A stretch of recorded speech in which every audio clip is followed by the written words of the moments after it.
అందరికీ నమస్కారం. ఇవేని ఆదాయం ఏందని అంటే ఒక్కసారి పంట పరిస్థితి చూడండి.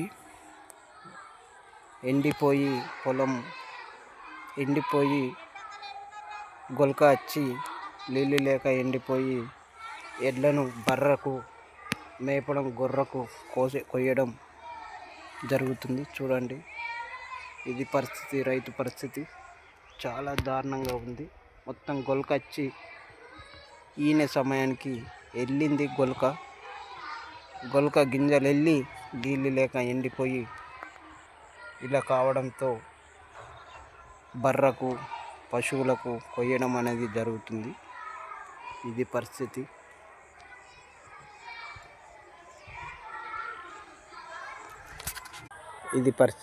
చూడండి, మొత్తం గొలక వచ్చింది.